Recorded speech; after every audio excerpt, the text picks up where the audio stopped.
Doctor साहब स्वागत छ। ल हस्, धन्यवाद। सरकारले 10 जना राजदूत फिर्ता बोलायो।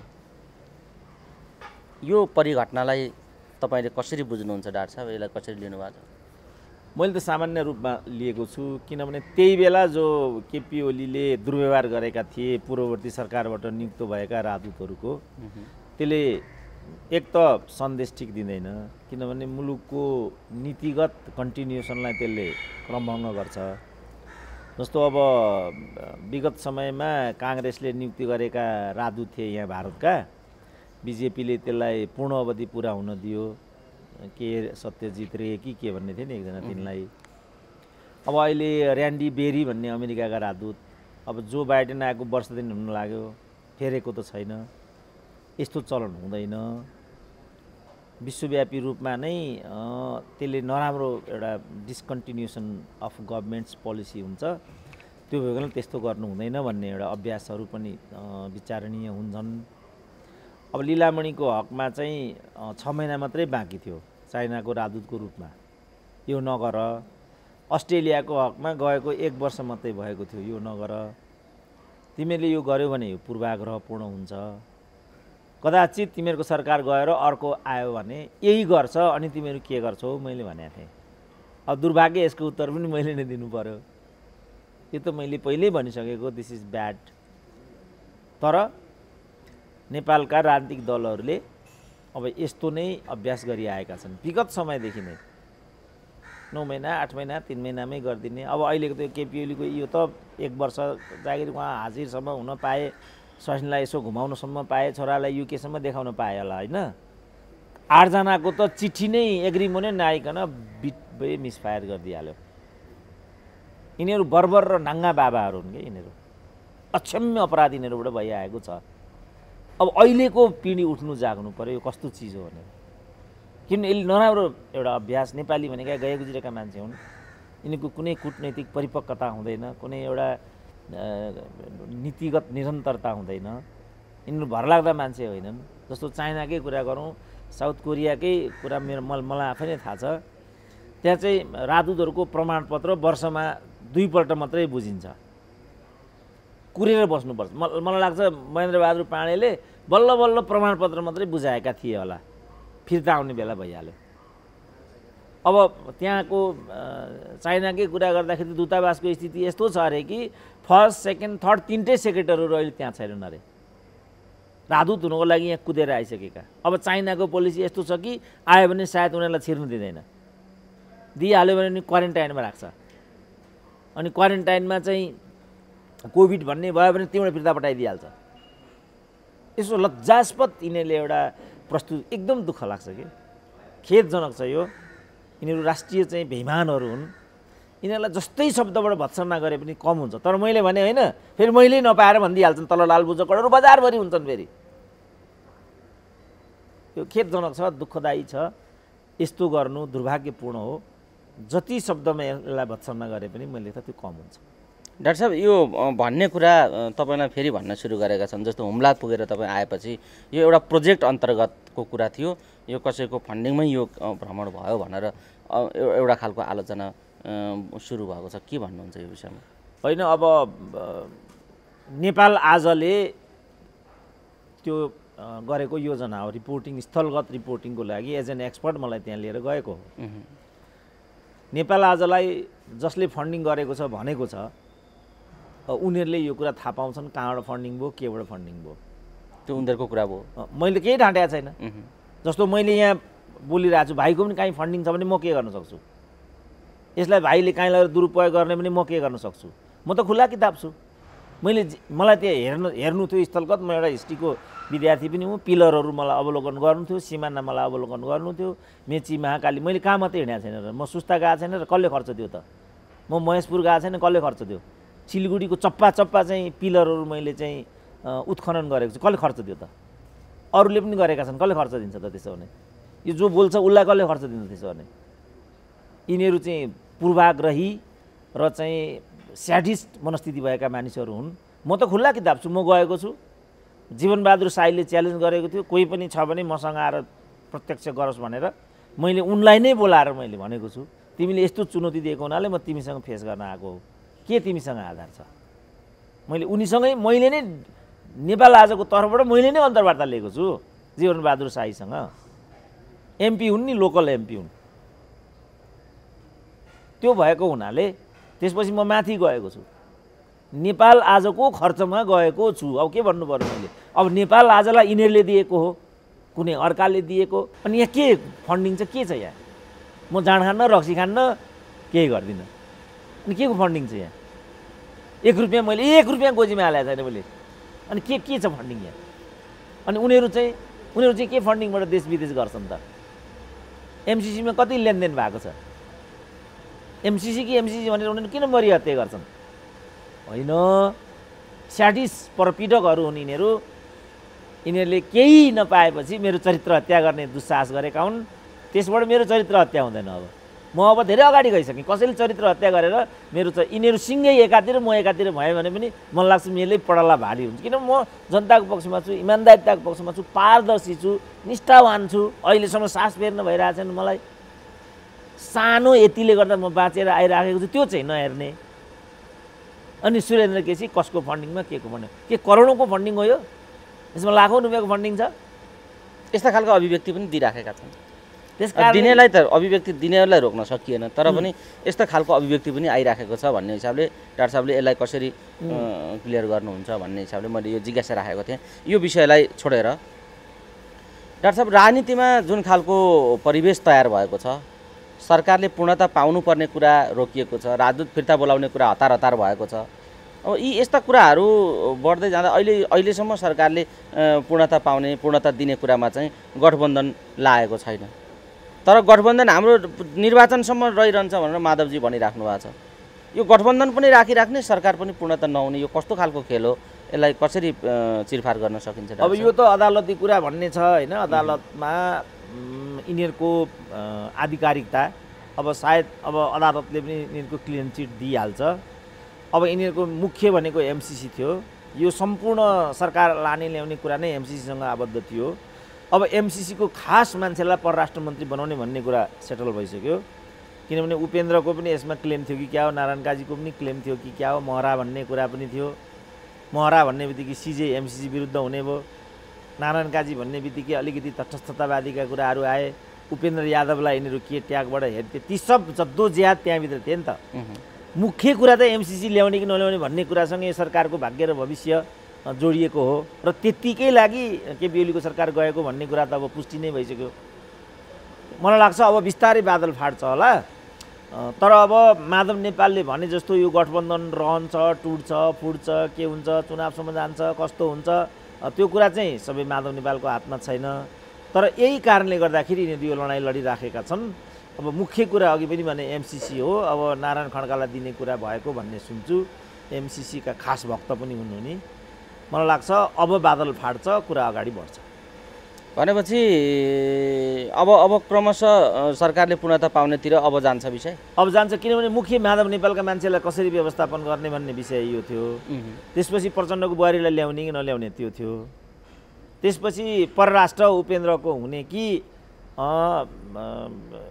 यो अमेरिकी पक्षको हुने भन्ने थियो यहाँभित्र। अब नारायण अहिले जुन खड्का भन्ने कुरा यिनीहरूले गरिरहेका छन्, यिनी एकदमै संदिग्ध एन्टी चाइनिज। यिनलाई चाइनाको राजदूत पठाएको थियो कृष्णप्रसाद भट्टराईले, चाइनाले नो गरेको। त्यस्ता खालका ब्याकग्राउन्डका मान्छे हुन् नि त नारायण खड्का भन्ने त। अब चाइनाले तिमीहरूलाई कति पैसा चाहिन्छ, अरब खरब कति पैसा चाहिन्छ, तर एमसिसी नगर भन्ने कुरा प्रस्ताव गरिसकेको सन्दर्भमा यो विषय आइराखेको छ। त यो भने पुरै अब नेपाल अखडा हुन लाग्यो भन्ने कुरा देखिन्छ। अब यो सब चिजलाई प्रचण्ड भन्नेले चाहिँ सब क्रान्तिसँग जोडेका छन् होइन। सौताको रिसले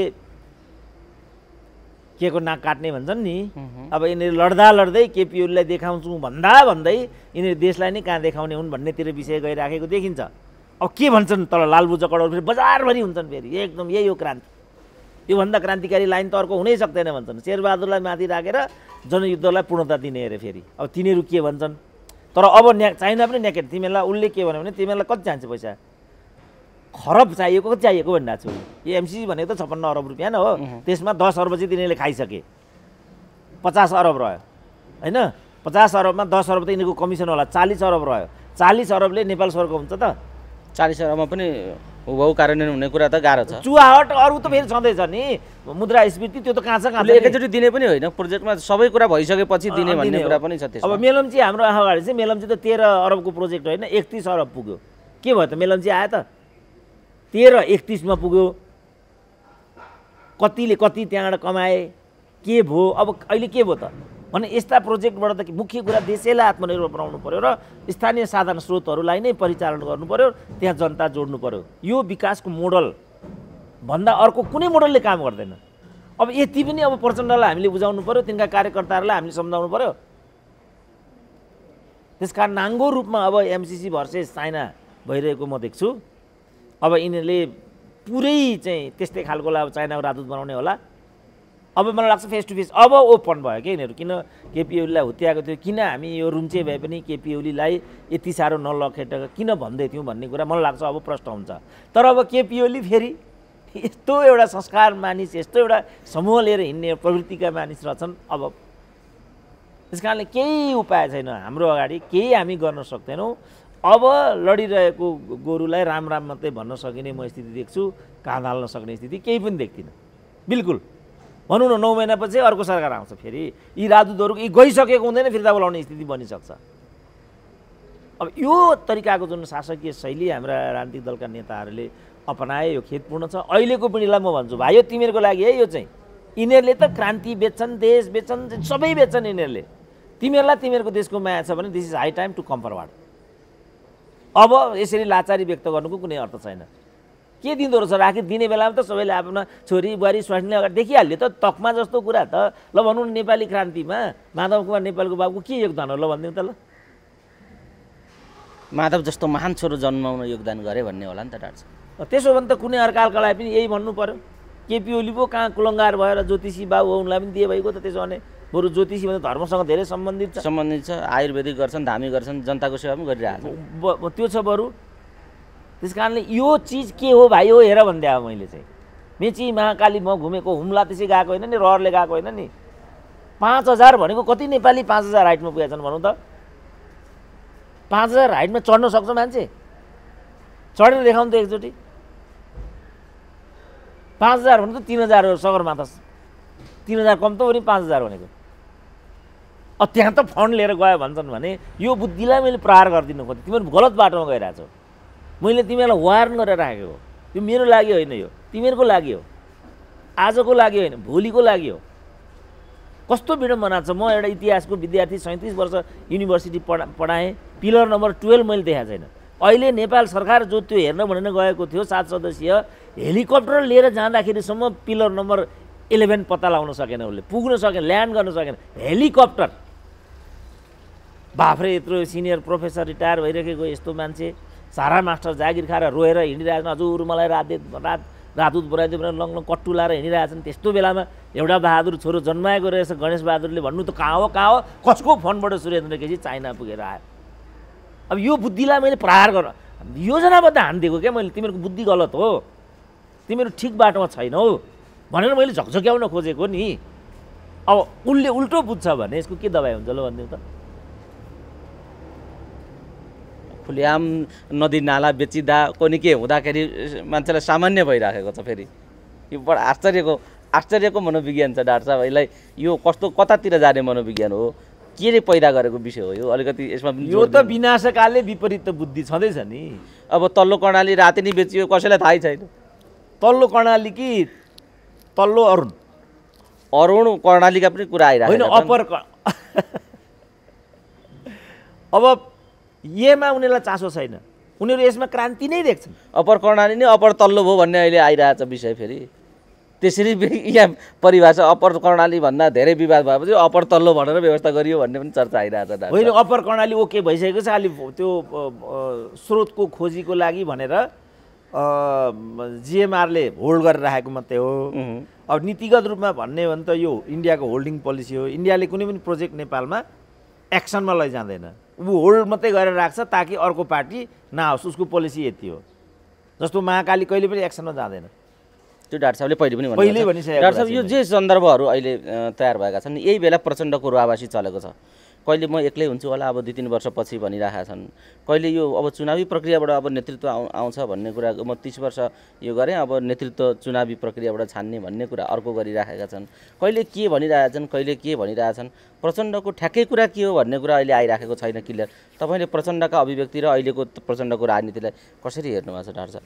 होइन, उनको चाहिँ अरूको भन्दा डिलिङ ट्याक्टफुल र पोलिटिकल नै हुन्छ, उनको चाहिँ यो खुबी छ। तर ट्याक्टिसवाला पात्र हुन् नि त प्रचण्डजी त। उनको केपी ओलीको जति गर्दा पनि उनको प्रस्तुति पोलिटिकल हुँदैन, इम्पोलिटिकल र टेक्निकल हुन्छ।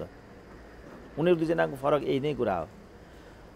तर प्रचण्डको हकमा उनलाई सन्तुष्ट बनाएको स्थिति चाहिँ के होला भने के हुन्छ त 15 महिनापछि कहीँ फेरि केपी ओली नै उल्टेर त आउने होइनन्, जुन अनुमान मैले गरिरहेको छु। किनभने यो जुन यिनीहरूको जम्मै यो हर्क अब भनौँ न, यी भोका नाङ्गा राजदूत भएर गएका, फलानु गरेर गएका, पैसा बुझाएर गएका, थाङ्ना माग्ना जम्मै अब आएर एकैचोटि अब भनौँ न 21 जना त उसले राजदूत मात्रै फिर्ता गरिदिरहेछ। ती 21 जना त अब एक ठाउँमा उभिन्छन्, किनभने हामीलाई बर्बाद गर्ने यही प्रचण्ड हो भन्ने पर्ने भयो त्यहाँ त। यो सब कुराको चाहिँ एउटा सहानुभूति केपी ओलीले पाउँछन्। यो मानेमा केपी ओलीलाई को पोलिटिक्स र प्रवृत्तिलाई जीवन्त राख्ने प्रवृत्ति भनेको चाहिँ माधव नेपालहरूको प्रवृत्ति हो भनेर मैले आज भने हो र। समयले विषय त्यहाँ पुर्यायो कि पुर्यायो नि त। र मलाई लाग्छ 11 महिनापछि जे म भन्दैछु त्यही कुरा हुन्छ, फेरि केपी ओलीको पुनरुदय हुन्छ। त्यो बेला कसरी आफ्नो अस्तित्व जगडा गर्ने भन्ने प्रश्नले कोतरिरहेको हुनुपर्छ प्रचण्डलाई। किनभने मैले भने थिएँ यही ठाउँमा तिमी उभिरह्यौ भने अबको पालो नेपाली काङ्ग्रेसको र उसले मतै नबागिकन 2/3 ल्याउँछ र म पनि त्यसमा लाग्छु। किनभने यिनीहरूले 2/3 जुन वाम मतलाई चाहिँ घात गरे, यी अपराधीहरू हुन्, यिनीहरूलाई चाहिँ यस बापत दण्डित गर्नुपर्छ, यिनीहरू दण्डनीय छन् भन्ने मेरो कुरा थियो। अब मै त्यहाँ छैन। नेपाली काङ्ग्रेस यस बापत दण्डित हुन्छ र हुनुपर्छ भन्नेमा म अहिले छु।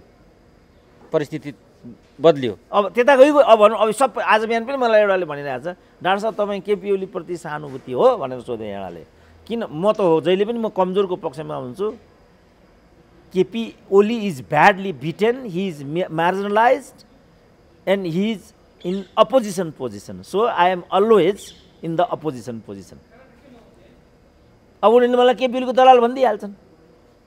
जस्तो माओवादी जनयुद्ध लडिरहेको थियो, यिनीहरू त कुटी सिध्याउनुपर्छ भन्थे नि, खबरदार उनीहरू राजनीतिक हुन्, उनीहरूलाई राजनीतिक तरिकाले टेकल गर्नुपर्छ भन्ने त मै थिएँ नि। त्यति बेला मैलाई माओवादी भन्थे। त्यसपछि काङ्ग्रेस हार्यो, अब म काङ्ग्रेस भएँ है भने सुरेन्द्र केसी काङ्ग्रेसमा बस्यो भन्थे फेरि यिनीहरूले। अब अहिले केपी ओली रोइरहेछन्, एउटा मान्छे पर रोइरहेछ, संसार धुरिएर कुटिरहेछ, म पनि ती माथि जाइ लाग्नु, हेट केपी ओलीलाई छोला भन्नु परेन। यो हो मेरो चाहिँ लाइन, कमजोरलाई बचाउनुपर्छ भन्ने मेरो लाइन हो। चाहे त्यो मुलुक होस्, चाहे त्यो समुदाय होस्, खबरदार चेपाङलाई, जनजातिलाई, मधेसीलाई, दलितलाई भन्छु नि म। महिला फेरि मधेसी विरोधी भनिदिन्छन् फेरि। यसको त केही उपाय छैन नि। म त जहिले पनि मार्जिनलाइजको पक्षमा छु। त्यस कारण मेरो लाइन चाहिँ यो हो। अब मैले बुझाउन सकिनँ भने प्रयास गर्दैछु। अब अहिले टिभीले चाहिँ पार्टिसन गरेर पत्र पत्रिकाले मलाई पूर्ण रूपमा अवरुद्ध गर्दै पनि अब अहिले युट्युबको सिस्टम आयो। त्यस कारण मैले फोरम पनि पाइरहेको छु। अब यिनीहरूले मलाई सायद दमन गर्न सक्दैनन् होला, किनभने अहिले टिभी मैले नै 2 वर्षको टिभी खोलेकै छैन। टिभीको अन्तर्वार्ताको लागि फोन आयो भने म फोनै उठाउँदिनँ। के काम छ टिभीको? अब किनभने मूल प्रवाह त यो हो, जुन माध्यमलाई बढी जनताले सुन्छन् त्यही नै मूल प्रवाह हुन्छ। पत्रकारिताका सिद्धान्तले पनि त्यही कुरा भन्छ। त्यसकारण हाम्रा विचारहरू, हामी जनतासँग छौँ, न्यायको पक्षमा छौँ, सामाजिक न्यायको पक्षमा छौँ, देशको पक्षमा छौँ भन्ने कुरा मलाई लाग्छ अब कसैले रोकेर रोकिँदैन। र त्यतातिरको अभियान हो मेरो। हुम्ला पुगे पनि मेरो कुरा त्यही हो। अब म फेरि दार्चुला जाउँला भन्दैछु तुइन काण्डको अवलोकन गर्नको लागि। फेरि के भन्ने हुन्? यो कालापानी लिपुलेकतिर जाने चाहिँ सोच बनाउनु भएको छैन डाक्टर साहब? होइन, अब जानु पर्यो नि। अब त्यो एउटा मात्रै बाँकी छ मलाई, कालापानी एउटा मात्रै बाँकी छ। ढिलो चाँडो कालापानी पनि पुगिन्छ। त त्यो गर्दैमा त्यसलाई चाहिँ कसैले फन्ड गर्यो, कसैले फलानु गर्यो, आफूले कति एमसीसीमा कति पैसा खाएको छ, टनकपुर कसरी भयो, महाकालीमा कसले कति पैसा खायो, त्यतातिर हेर्न। एउटा सुरेन्द्र केसी हुम्ला गएर आउँदैमा अनि पैसा कहाँबाट के हुन्छ, यहाँ कसले लगानी गर्छ, त्यसमा कति लगानी गर्छ?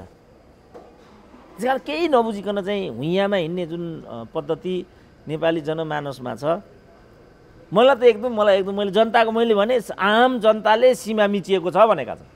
आम जनताको कुरा यही छ। प्रशासन बोल्न सक्दैन, उसको बाध्यता त्यही हो। म त्यहाँ गएँ, उनीहरूले त एउटाको अस्ति मैले भन्न बिर्सेछु, एउटा त त्यहाँको के भन्दा म त्यत्रो बाटो मैले हिँडेँ, कहीँ एउटा डोजर पनि छैन, कहीँ एउटा मर्मत पनि छैन, केही छैन। के भन्छ मान्छे, डाक्टर साहब सिडिओ साहबलाई एउटा भनिदिनु पऱ्यो, नगरपालिका अगाडिपट्टि एउटा डोजर छ, हजुरले भनिदिनु भयो भने पक्का हुन्छ, त्यो डोजर यहाँ बिचमा ल्याएर राखिदिनु भन्नु न। मैले सिडिओलाई जस्ताको जस्तै भनिदिएँ यो कुरा, सिडिओ साहब तपाईँले एउटा चाहिँ डोजर व्यवस्था, मैले देख्दाखेरि पनि त्यो सही कुरा छ, डोजर यहाँ पडिरहेको छ र लगेर राखिदिनु पर्यो बिचमा, कहिले यता कहिले उता हिँड्छ। प्युठानमा यही थियो, मोहन विक्रम सिंहसँग म गएको थिएँ 5 वर्ष अगाडि, म प्युठान पनि गएँ नि त मोहन विक्रम सिंहसँग। त्यति बेर त केही भनेन नि त, अनि 7 दिन बसेँ त मोहन विक्रमको घरमा भान्सा खाएर, काम गरेर आएँ त्यहाँ, रिसर्च गर्दैछन् मोहन विक्रम बड्डा बिचारा। अनि खोइ त त्यति बेलाको हल्ला आएन त केही पनि, उनीहरूको सेवा गर्दाखेरि चाहिँ केही पनि हल्ला नआउने, अनि कुनै अर्कोसँग जाने बित्तिकै चाहिँ सोल्ड भइहाल्ने, यो प्रवृत्ति नै गलत छ। नेपाली एकदम हामीले चाहिँ आफ्नो चिन्तन प्रणालीमा अब क्रमभङ्गता ल्याउनुपर्छ। के गर्यौँ हामीले, किन गर्यौँ, जनयुद्ध लड्यौँ के भयो, आफ्नो नेतालाई माथि पठायौँ के गर्यो, हामी लड्यौँ कसरी, हामी वञ्चित भयौँ, आफूलाई हेर्ने हो क्या फर्केर। अब जस्तो मैले पनि यिनीहरूको झोला बोकेर हिँडिदिएको भए आज म यति भन्न सक्ने ठाउँमा पुग्थेँ। झोला बोकेको बोके, नमस्ते गरेको गरेँ, हात जोडेको जोडेँ, त्यही एउटा आर्यर क्याम्पसको सहायक क्याम्पस हुन्थेँ, यही नहुन्थ्यो। भिसी बनाउने बेलामा त राष्ट्रपतिको भान्जो भन्छन्, राजदूत बनाउने बेलामा त प्रचण्डको भतिजो भन्छन्, मन्त्री बनाउने बेलामा त प्रचण्डकी बुहारी भन्छन्, तकमा दिने बेलामा त माधव निरावको बाबु भन्छन्। हामीले पाउँछौँ, यो लड्ने लडाकुको बाबुले पाउँछ, त्यो घाइते पाङ्गले पाउँछ त्यहाँ। अझै पनि कुरा बुझ्दैन के हो त्यो आवाज मैले देख्छु बाबुको छोरो भएको हुनाले। यी ल्याङ्ग्राले त्यो बोल्न सक्छन्, बोलेर देखाउनु त एकचोटि। त्यत्रो आवाज दिने मान्छेलाई त ओहो भन्नु त कता हो कता, कसले खर्च दियो, अनि उसलाई चाहिँ कसले खर्च दियो त्यसो भने, यत्रो जनयुद्ध भयो कसले खर्च दियो, त्यतिका हतियार चाहियो, कहाँ आयो पैसा। माओवादी जनयुद्ध भन्छ, भारतमा बसेर नेपालमा जनयुद्ध गर्छ, माओवादीलाई, इन्डियन माओवादीलाई यहाँ बसेर भारतको विरुद्धमा जनयुद्ध गर्न दिन्छन्, हुन्छ त्यस्तो? त्यो कसले गरायो, त्यहाँ चाहिँ छैन। हुम्ला गरायो, कसले खर्च दियो हुम्ला गरायो, त्यसमा तेरो जनयुद्धको खर्च कसले दियो कि भन्नु पऱ्यो ब्याङ्क लुटेर गरेको हामीले। त्यो ब्याङ्क लुट्नु कस्तो हो त्यसो भने, अहिले प्रश्न उठाएर आएछन् नि त। यस्तो होइन। सत्य के हो भनेदेखि पारदर्शिता पूर्ण तरिकाले भएको कुरामा यस खालको सन्देह गर्नु उचित हुँदैन। डाक्टर साहब, जस्तो त्यहाँका जनताले आउजाउ गर्न नपाएको, कडाउ भएको र सँगसँगै सीमामा हस्तक्षेप भएको भन्ने खालको जुन अभिव्यक्ति तपाईँसँग राखे, तर नाङ्गो आँखाले हेर्दा मिचिएको देखिँदैन भन्ने खालको तपाईँले धारणा राख्नुभयो। यो अलिकति जस्तो त्यहाँ के चाहिँ हो, मुख्य जड समस्या के हो त्यहाँको, तपाईँले देख्दा के देख्नुभयो बताइदिनुहोस् त। जड समस्या के भने हाम्रो राज्यको त्यहाँ उपस्थिति छैन, एउटा त्यो जड समस्या। हाम्रो सरकारको चाहिँ एउटा अनुगमन नीति छैन, होइन। नम्बर 3, जुन परम्परागत रूपमा चाहिँ सिमानावारी र सिमाना पारी जाने चरीचरणका, अस्ति मैले कुरा गरेँ नि, चरीचरणका जुन सुविधाहरू विगत समयदेखि भइआए, अहिले चाइनाले त्यसलाई पूर्णतः रोकिदियो। हरेक उसको सेक्युरिटीका कुराले पनि त्यो स्वाभाविक भयो, एकदम पूर्ण अन्तर्राष्ट्रिय कानुन अनुसार चाहिँ ऊ आफू। यति मात्रै होइन, नेपाली जनताले राम्रो सुने हुन्छ, मैले त्यही बेला भनेको थिएँ, भूकम्प आउने बित्तिकै जुन तातोपानी भन्सार रोक्यो, अब चाइनाले तातोपानी भन्सार कहिले पनि खोल्दैन भनेको थिएँ मैले, किनभने नेपालीहरूको व्यवहार सन्देहास्पद छ र उनीहरू कमजोर मानसिकताका छन्, सानो स्वार्थको लागि। म एकचोटि कहाँ पुगेको थिएँ, बेल्जियम पुगिरहेको थिएँ। एउटा नेपालीले के भन्यो भने, डाक्टर साहब हामी त यहाँ आयौँ, हाम्रा छोराछोरी यहाँ ल्याउन सकिएन भनेर उनीहरूले भने। तिमीलाई छोराछोरी ल्याउन के, आफ्नो छोराछोरी पनि ल्याउन पाइँदैन भन्दा त मेरो एउटा समस्या के समस्या भन्दा, उनीहरू त भुटानी शरणार्थीको डकुमेन्ट बनाएर हत्याएर त्यहाँ पुगेका छन्। केही गरी मिल्दो रहेछ त्यो। छोराछोरी यी उमेर जाने भयो, बाबुआमा त्यही उमेर जाने भयो। अब यहाँ नेपालीले के गरे भने, जस्तो अमेरिका जाने पनि धेरैले चाहिँ भुटानीले नेपाली नागरिकता लिएर बसेका छन् यहाँ, अनि यी नेपालीले भुटानी नागरिकता लिएर अमेरिका पुगेका छन्। अब चाइनालाई त झलझली नेपालीको यो चरित्र थाहा छ। जस्तो कम्युनिस्ट कन्ट्री जस्तो नर्थ कोरिया भनौँ न, नर्थ कोरियाबाट बाहिर जाने कुरा कल्पना पनि गर्न सकिँदैन। अब यहाँ त कोही पनि जान्छ, कोही पनि आउँछ। नेपालीहरूको यो छ, कैयौँ त्यहाँ गएको पनि कैयौँको सम्पत्ति पारी गएको वारी पनि भन्ने छ। अनि त्यो सबमा त उसले त एकदमै कडाइ गरिदियो नि त। त्यसकारण उसले चाहिँ त्यो सिमानालाई एकदम बलियो, यति बलियो कि कल्पना गर्न सकिँदैन। त्यो केही गरी पारी पुग्यो भने त अस्ति मैले भने नि उपाय छैन। मैले नाङ्गो आँखाले भनेको चाहिँ के भने, अब मैले भने नि जब लास्टमा पुर्यायो नोमेन्सतिर पुर्यायो भनौँ न, नोमेन्स ल्यान्डतिर पुर्याएर ड्राइभरले रोकिदियो, अब यहाँ जान दिँदैन, तपाईँहरू ओर्लेर आफ्नो जे गर्नुपर्ने गर्नु भनिसकेपछि राइट ह्यान्डपट्टि एउटा हिल रहेछ, त्यो हिलको उतापट्टि छ पिलर नम्बर 12। त्यो हिलको उतापट्टि अब संरचना बनाएको छ। त्यो लेफ्ट ह्यान्डपट्टि अर्को टाकुराको त मैले तलै त्यो त गरै हेरेँ नि त मैले, तल छ त्यो संरचना चाहिँ। अब त्यो संरचनालाई नै बोर्डर पिलर त यहाँ छ नि त, फेरि गर्दा कमसेकम 1 किलोमिटर पर यो संरचना बनेको छ। त्यो संरचना नै पिलर भन्दा 1 किलोमिटर उता चाइनापट्टि त्यो संरचना बनेको छ। अब नाङ्गो आँखा मैले भनेको चाहिँ त्यो। अब स्थानीय जनताको भनाइ चाहिँ के छ भने, जहाँ अहिले संरचना बनाएको छ त्यो संरचना चाहिँ क्वारेन्टाइन हो, तिमीहरूको लागि बनाइदिएको र तिमीहरूका वस्तु राख्नको लागि यो क्वारेन्टाइन बनाइदिएको हुनाले हामी त्यहाँसम्म आफ्नो वस्तु लिन जान पाउँथ्यौँ हिजो, त्यसकारण यो हाम्रो थियो, अहिले त्यहाँ जानबाट वञ्चित गर्यो, त्यसकारण हस्ते भयो भन्ने कुरा आयो। नाङ्गो आँखाले मैले भनेको चाहिँ यो।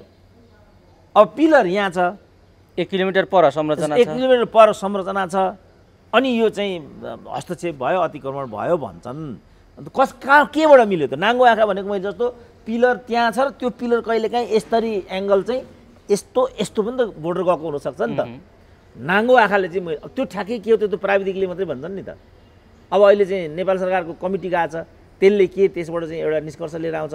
हामीले त राज्यको भोइस बोल्नु पऱ्यो नि त, आधिकारिक भोइस। अब त्यति बेलासम्मको चाहिँ भोइस जुन मैले अहिले बोल्दैछु त्यही हो, किनभने केपिओलीको सरकारले यहाँ हस्तक्षेप भएको छैन भनेको छ। यही हो नेपाल सरकारको पोजिसन। सुशील कोइरालाको गभर्मेन्टको पालामा पनि यही कुरा भएको छ भन्ने छ। हाम्रो पोजिसन त यही हो। अब कमिटी जान्छ, अब कमिटी गइसकेपछि होइन यो चाहिँ उल्लङ्घन भएको हो, चाइनाले सिमाना मिचेको हो भन्ने निष्कर्ष निकाल्यो भने हामी मिचेको भनिदिन्छौँ। नाङ्गो आँखा भनेको चाहिँ त्यो हो, लेमेन अन्डरस्ट्यान्डिङ भनेको नाङ्गो आँखा भनेको। हामी त लेमेन हो नि, त्यो यसो हेर्दैमा यही छ त्यही छ भन्न पाइन्छ त। अब किनभने त्यहाँ त एङ्गल लगाएर चाहिँ त्यो नाप्ने इत्यादि गर्ने हुन्छ, त्यो त हामी बुझ्दैनौँ नि। नाङ्गो आँखा भनेको चाहिँ त्यो हो, त्यो अवस्था त्यहाँ देखिन्छ। यसो झलक्क हेर्दाखेरि त्यो मिचेको देखिँदैन। तर जनता चाहिँ यहाँ हस्तक्षेप भयो भनिराखेका छन्। त्यही क्वारेन्टाइन बिल्डिङ जो बनाएका थिए, पशु क्वारेन्टाइन जो बिल्डिङ छ, उनीहरू के भन्छन् भने त्यो बिल्डिङ चाहिँ तिमीहरूका लागि बनाएको र यो तिमीहरूको ठाउँ हो भन्थे अरे उनीहरूले। अब मैले भने चरीचरणको कुरा गरेँ नि त। चरीचरणको कुरा गर्दाखेरि उताका वस्तुभाव पनि यता आउन सक्ने, यताका वस्तुभाव पनि उता जान सक्ने। अब जान सक्ने भन्नाले ऊ त इन्टरनेसनल बोर्डरमा छ नि त। अब पशु लानु पर्यो भने पनि अब कार्ड चाहिएन। डाक्टर साहब, जस्तो त्यो जुन मानौँ ल संरचना क्वारेन्टाइन नेपाली भूमिमै रहेछ या नेपालीहरूका लागि नै बनाइदिएको रहेछ भने पनि त्यहाँसम्म पहिला जान पाउँथे, चरीचरणका हिसाबले व्यवहारिक हिसाबले त्यहाँ पुग्न सकिन्थ्यो, उपभोग थियो। अहिले छैन भन्ने कुरा जो आएर अहिले विषय उठाइएको छ, सरकारले पनि उठाएको छ। यो सरकारले अहिले अध्ययन टोली पनि बनाएर यसलाई अलिक पेचिलो विषय बनाएको छ। यो के समाधान हुन नसक्ने, हल हुन नसक्ने त्यस्तो खालको प्रब्लम हो? होइन, पटक्कै होइन। यो कस्तो खालको प्रब्लम? पटक्कै होइन, यो एकदम पोलिटिकल हो, चाइना विरुद्ध लक्षित भएर आएको राजनीतिक यो अभिष्ट हो। यसलाई चाहिँ यो तरिकाले विवादास्पद बनाउनु दुई देशबीचको सुसम्बन्धमा दरार ल्याउने कुरा हो। यो अनुपयुक्त हो। यसले गर्दा स्थानीय जनताले अझ दुःख पाउँछन्। म त तातो पानीमा गएँ नि त, यही भइरहेछ नि त। त्यहाँ हजारौँ मान्छे रोजगारी त्यहाँको चाहिँ ड्राई पोर्ट चाइनाले बनाइदिएको हो नि त। 1 केजी चामल लिन पनि 1 केजी नुन लिन पनि जसरी चाहिँ दक्षिणबाट जानुपर्ने हुन्छ त्यही स्थिति त्यहाँ हो नि त। काठमाडौँबाट हुम्ला हेरेर हुन्छ? काठमाडौँबाट सुस्ता हेरेर हुन्छ? के स्थिति भोग गरिरहेछन् सुस्ताका जनताले? नेपालीहरूको मानसिकता कस्तो छ? 1 केजी चिनी किन्न विराटनगरबाट जोगबनी जान्छ। रिक्सामा जुन आउने 8 जाने 8 जुन 16 रुपियाँ हो, उल्टो 10 रुपियाँ बढी गएको भन्ने कुरातिर जाँदैन हो। खालि एउटै हो, त्यहाँ 10 रुपियाँ कम तिर्नुपर्छ। त्यसकारण जबसम्म मुलुक आत्मनिर्भर हुँदैन, जबसम्म जनतामा समृद्धि छाउँदैन, तबसम्म मानिसमा एउटा न राष्ट्रियताको भावना जागृत हुन्छ। मैले उहाँ जेनेभा जाँदाखेरि फ्रान्ससँग जोडिएको रहेछ त्यो जेनेभा, स्विजरल्यान्ड चाहिँ लगे साथीहरूले पारी लोकल साथीहरूले लगेपछि त्यहाँ कस्तो रहेछ भनेदेखि 1 क्यान बियरलाई चाहिँ पारीपट्टि पर्दो रहेछ 2.5 फ्र्याङ्क, पारीपट्टि 2.5 फ्र्याङ्क, वारी आयो भने 4 फ्र्याङ्क। कस्टली सहरमा पर्छ जेनेभा, तर कुनै पनि स्विस नागरिकले पारीबाट केही पनि किनेर ल्याउँदैन, किनभने उमा राष्ट्रियताको भावना छ, उमा राष्ट्रवादिताको सोच छ। मैले चाहिँ सस्तोको नाममा फ्रान्समा मैले मेरो पैसा खर्च गरेँ भने त्यो विदेशमा पुग्छ भन्ने सोचबाट ऊ परिलक्षित। हामी कस्ता छौँ ल भन्नु त? यो कारणले हामीमा चाहिँ एउटा सुदृढ राष्ट्रियताको भावना पनपिन सकेको छैन। त्यसको लागि हामीले चाहिँ समृद्धिमा देशलाई लैजानु पर्यो र जनतालाई यो नीति निर्णयमा चाहिँ जोड्नु पर्यो। त्यसपछि मात्रै उसलाई के लाग्छ भने यो मेरो हो, यसलाई मैले संरक्षित गरिनँ भने मेरो हक अधिकार मैले नै खोसेको हुन जान्छ भन्ने एउटा संस्कार त्यहाँ चाहिँ बन्न सक्छ। त्यसको अभावमा आजको स्थिति आइरहेछ नि त। आज त सबै अस्तित्वको त्यही भनौँ न, मैले अझै पनि भने नि, हुम्लादेखि त्यहाँ धारपाकसम्म पुग्दाखेरिको अन्तरालमा नेपाल सरकार भन्नेको उपस्थित एउटा लाल बुजकरले के कमेन्ट लेखेछ भने त्यसो भने त्यो बाटो चाहिँ के हो त भन्छ। बुद्धि, बाटो नै राज्य हो भनेर बुझ्दो रहेछ ऊ। प्रकृति नै राज्य हो भनेर बुझ्दो। प्रकृति त अनन्तकालसम्म यो देशै नभन्दा पनि थिएन। यसको सिमाना, यसका अरू व्यवस्थापनहरू पो हामीले परिकल्पना गरेको त। नहुँदा त्यो सिङ्गो धरती त हामी नहुँदा पनि थियो होला नि त, अर्कै रूपमा थियो होला, तर थियो होला नि त। राज्य भनेको चाहिँ त्यहाँ हाम्रो प्रहरी चौकी हुनु पर्यो, त्यहाँ हाम्रो प्रशासनिक संयन्त्र हुनु पर्यो। जस्तो भनौँ न, अरबौँ करोडौँ रुपियाँको चाहिँ चाइनाबाट माल सामान यस्तो आउने हुन्छ होला नि त। अनि त्यसको भन्सार कर खोइ त। अब योबाट वञ्चित गरेको हुनाले बा हुम्लाका जनतालाई लागेको हो कि चाइनाले हामीलाई हस्तक्षेप गरेको भन्ने यहाँ लागेको हो कि बा? म सुन्छु हुम्लाका अत्यन्त समृद्ध मानिस भएको जिल्लामध्ये हुम्ला पर्छ भनेर, र ती जम्मैका 4-5वटा यहीँ काठमाडौँमा घर छन् भनेर म सुन्छु। त्यो त त्यसरी आएको होला। अहिले मैले यो भने फेरि मैसँग रिसाउने होला फेरि। यस्तो हुन्छ नि त यहाँ त। तर मैले राज्य खोइ भनेको त त्यहाँ त सीमा चौकी हुनु पऱ्यो नि, त्यहाँ भन्सार छोटी भन्सार हुनु पऱ्यो, राज्यका संरचनाहरू त्यहाँ हुनु पऱ्यो, त्यहाँ हुनु पऱ्यो। त्यहाँ देखिँदैन, केही 0। त्यसपछि त धन्न भनौँ न, धन्न यहाँभन्दा बढी हस्तक्षेप भएको छैन त्यहाँ। उसले त त्यसलाई ख्यापै बोकेर लिएर आएर कालापानी जस्तो माथि टाकुरामा रहेछ, स्ट्राटेजिक ठाउँ चाहिँ त्यो टाकुरो हो नि त। हस्तक्षेप नै गर्न आयो त त्यहाँ आउने हो नि त उसले त। कालापानीमा त्यही भएको त हो नि। जसरी कालापानी स्ट्राटेजिक ठाउँ हो इन्डियाका लागि, त्यसरी नै त्यो पनि स्ट्राटेजिक ठाउँ हो चाइनाका लागि। तर मैले देख्दा उसले त्यो गरेको पाइनँ। त्यसकारण मैले नाङ्गो आँखाले देख्दाखेरि त्यहाँ हस्तक्षेप भएको देखिएन। मैले भनेको चाहिँ त्यहाँ हो। डाक्टर साहब, हामी कुराकानीको अन्तिम चरणमा छौँ। यो हुम्लाको विषय एउटा महत्त्वपूर्ण विषय थियो। डाक्टर साहब पुगेर आउनु पनि भयो।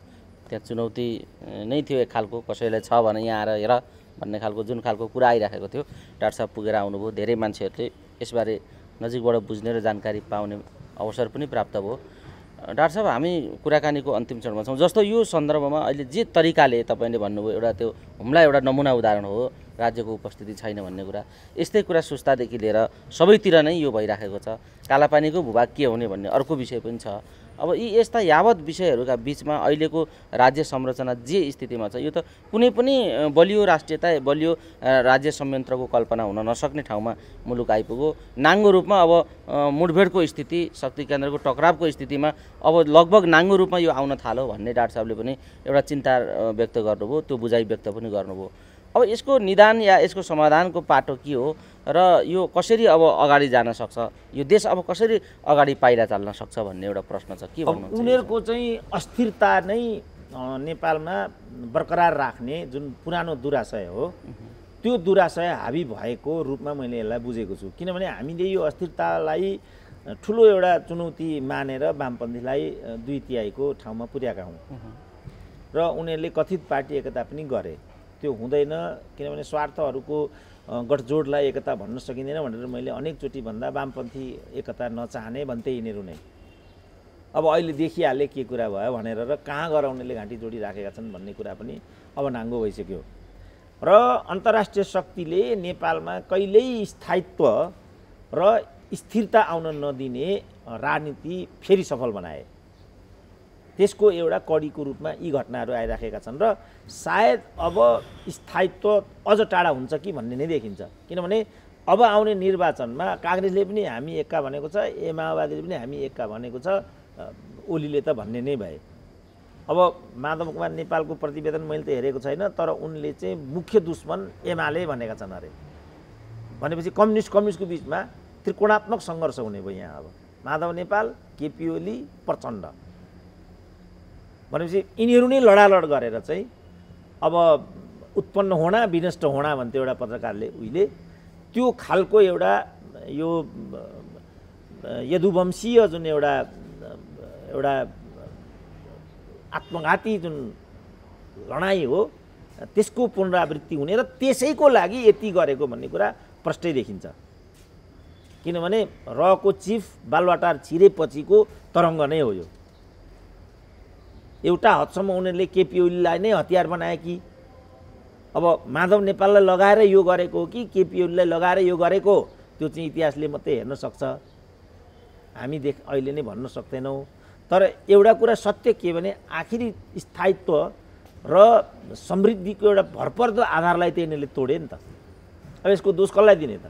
खालि केपी ओलीलाई मात्रै दिने, प्रचण्डलाई दिने, माधव नेपाललाई दिने, शेरबहादुरलाई दिने, कसलाई दिने त? मुख्य कुरा त हाम्रो जुन एउटा स्थायित्वको जुन सङ्केत देखा परेको थियो, यो 72 को संविधान नै कहिले कार्यान्वयन हुन सक्दैन, किनभने यसले कहिले पनि उचित बहुमत पाउन सक्दैन भन्थे यहाँका मान्छेहरू। तर त्यो त नेपाली जनताले सम्भव बनाइदिए। अब यसलाई भाँडेको नेपाली जनताले हो कि यिनीहरूले हो त? को हुन् त यी भान्नेहरू? यी भणुवालाई नङ्ग्याउनु पर्ने हो कि होइन त हामीले? यसमा केपी ओलीको कति दोष हो, माधव नेपालको कति दोष हो, प्रचण्डको कति दोष हो? जनमतको जो अपमान नेपाली काङ्ग्रेसले गरिराखेको छ, यस बापत नेपाली काङ्ग्रेस दण्डित हुनुपर्छ कि पर्दैन? अब दण्डभागी को हो त यहाँ? हामीलाई एक हुन नदिने, हामीलाई स्थायित्वको बाटोमा नपठाउने, हाम्रा कल कारखाना बन्द गर्ने, हामीलाई गरिबीमा चाहिँ धसाइराख्ने को हो त? को हुन् तिनीहरू? अब चिन्हित गर्नु परेन? यो के कारणले यस्तो भइरहेछ? यसमा विचार छ, सिद्धान्त छ, दर्शन छ, क्रान्ति छ, देश छ, जनता छ, के छ यसमा? को हो यो सब गराउने? को त? यीलाई अग्रभागमा ल्याएर नाङ्गेझार बनाउनु पर्ने आजको मुख्य दायित्व यो भन्छु म। के कारणले यस्तो हुन्छ त? जब सरकार विस्तारमै 3 महिना भइसक्यो, यो दोष पनि केपी ओलीलाई दिने हो? आफ्नै पार्टीलाई विभाजित गरेर आजको स्थिति चाहिँ उत्पन्न गराइयो। के यही क्रान्ति हो? यस्तै हुन्छ लोकतन्त्र? यो के हो त? यो धैर्य गर्नुपर्छ कि पर्दैन? पार्टीको महाधिवेशन पर्खिनुपर्छ कि पर्दैन? अर्को निर्वाचन कुर्नुपर्छ कि पर्दैन? योबाट जुन कि अनन्तको श्रृङ्खला आइलाग्नेवाला छ, यस बापत भोलि हामीले कोपित हुनु पर्यो भने यसको जवाफदेहिता कसको टाउकामा हालिदिने? जस्तो अमेरिकाको र म ट्रम्पको कुरा गर्छु नि, ट्रम्पलाई त कस्तो मजाले चाहिँ उनीहरू किनारा लगाइदिए त। हामी कहाँ त जुन विधि अवलम्बन गऱ्यौँ, के यही प्रजातान्त्रिक पद्धति हो? शेरबहादुरलाई शासन चलाउने जनादेश हो, उनी त लोकतन्त्र भन्छन् त। यस्तै हुन्छ लोकतन्त्रमा? भनेपछि यो लोकतन्त्र हो र छ त? सही लोकतन्त्र के हो भनेर हामीले प्रश्न उठाउनु पर्यो कि परेन? खालि चाहिँ अर्कालाई निषेध गरेर पदको लडाइँ लड्ने, तेरो मेरो गर्ने, त्यस्तै हुन्छ लोकतन्त्र? त्यसो भने त किन हामीलाई चाहिँ लोकतन्त्र चाहियो त? जहाँ चाहिँ योग्यता क्रम हुँदैन, जहाँ पारदर्शिता हुँदैन, जहाँ जवाबदेहिता हुँदैन, अनि त्यस्तो लोकतन्त्र हामीलाई किन चाहियो त? त्यसको लागि शहीदहरूले त्यत्रो त्याग गरेका हुन्, त्यसको लागि जनयुद्ध लडिएको हो। यसबाट जनयुद्धका भावनाहरू चाहिँ सफलीभूत हुन्छन्, शेरबहादुरले जनयुद्धलाई साकार बनाइदिन्छन्, यही हो बुझाइ। प्रचण्डको त त्यही हो जस्तो देखिन्छ अहिले आएर हेर्दा। सहकार्य गठबन्धन काम गराएको गतिविधि हेर्दा त त्यहाँ पुगेको देखिन्छ नि त डाक्टर साहब। जाँदा जाँदै के भन्नुहुन्छ डाक्टर साहब, अरू छुटेको केही? त्यसकारण म के भन्न चाहन्छु भने अब हामीले अलिकति आलोचनात्मक सोच र चेतबाट जवाबदेहितापूर्ण तरिकाले जनतालाई चाहिँ केन्द्रबिन्दुमा राखेर, देशलाई केन्द्रमा राखेर, कहीँ हामी विदेशीहरूको अखडा त बन्न गइराखेका छैनौँ। साँच्चै एमसिसीमा जुन जिद्दी अमेरिकाले गर्यो, साँच्चै यो चाइनालाई घेर्ने BRI को विरुद्धमा लक्षित भएर आएको प्रोजेक्ट हो भन्ने नै त होइन कतै। यो गर्दा कहीँ हाम्रो मुलुक चाहिँ भोलि एउटा रणनीतिक अखडा त बन्दैन। रामशरण महतले त नेपाली जनतालाई कुकुरलाई घिउ नपचेको भनेका छन्, यस्तै हो त कुरा। रामशरण महतलाई फेरि चुनाव जित्नु रहेनछ नुवाकोटबाट। खुब पढे लेखेको भन्छन् त यस्तै हुँदो रहेछन् पढे लेखेका। यहाँ त हाम्रो डिग्रीमाथि प्रश्न उठाउँछन् मान्छेहरू, उनका मालिक त फेरि यस्ता रहेछन्। सबले आलोचनात्मक सोचबाट अगाडि आउनु पर्यो र सबैले चाहिँ जवाफदेही हुनु पर्यो। एकले अर्काको भावनालाई ठिकसँग हामीले सुनिदिनु पर्यो र त्यसबाट निष्कर्षमा आउने एउटा संश्लेषित एउटा मनोभावना, एउटा विधि, त्यो पनि हामीले अवलम्बन गर्नु पर्यो। होइन भने हामीले अझ दुःख पाउने खतरामा बढेर गएको देख्दैछु। जस्तो भनौँ न, अब चाइनाले त कोभिड क्लियर नहुँदासम्म सिमाना कुनै हालत खोल्दै खोल्दैन, क्लियर कुरा हो। उसलाई त्यो बाहना भयो। हाम्रो जुन जस्तो मैले भनौँ, मैले अचम्मै देखेँ क्या, मैले यत्रो अधिराज्यमा कति ठाउँमा गइयो, हुम्लामा त यस्तो ठाउँ रहेछ जहाँ चाहिँ प्रहरीले 3 पुस्ते माग्दो रहेछ प्रवेश गर्ने बेला। 3 पुस्ते, कति परिवार छन्, बाबु बाजे आम जम्मै। आउँदाखेरि त के भन्यो भने तपाईँको नागरिकता पनि दिनुहोस् भन्छ। अनि नागरिकता कहाँबाट लिने बाबु तिमीले? सबैसँग एक त नागरिकता हुँदैन। दोस्रो कुरा, नागरिकता 7 दिनदेखि हुम्लामै बत्ती छैन, फोटोकपी गर्नु पर्यो। फोटोकपी गराउने 50 रुपियाँ लाग्ने होला। के सिस्टम हो तिमीहरूको यो भने मैले प्रहरी के सर अब हामीलाई त आदेश छ, हामी केही पनि गर्न सक्दैनौँ, आदेशै यही छ। झट्ट मैले के सम्झेँ भने अब एन्टी टिबेटियन एक्टिभिटीको अखडा भनेको छ। सिन्धुपाल्चोकको कुरा पनि यही छ, हुम्लाको कुरा पनि यही छ, दोलखाको कुरा पनि यही छ। काठमाडौँ नै हब हुन थालिसक्यो होला, प्रेसर उताड। किनभने नागरिकता भन्ने बित्तिकै त टिबेटियन हो भने त नागरिकता नहुने भइगयो, विदेशी हुने भने त फोटोकपी पनि दिन नसक्ने भइगयो। त यसरी बिस्तारै उनीहरूले चाहिँ यो नीतिबाट चाहिँ मुलुकलाई यहाँसम्म ल्याइराखेका थिए। मैले झट्ट सम्झेँ पक्का यो त्यही हुनुपर्छ भनेर। त त्यो भएको हुनाले हाम्रो मुलुक बिस्तारै एउटा रणनीतिक अखडा हुन खोजे जस्तो म देख्दैछु। यसले एउटा अप्रिय स्थानमा हामीलाई पुर्याउँछ। हाम्रो अभाव र गरिबीले गर्दाखेरि हामीबाट गलत हुने सम्भावना पनि त्यतिकै प्रबल छ।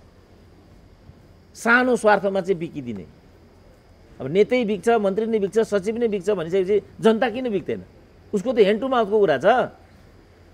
भोलि एउटा स्कलरसिप पाउँछ उसले, छोराछोरीलाई MBBS बनाउने कुरा छ त्यहाँ।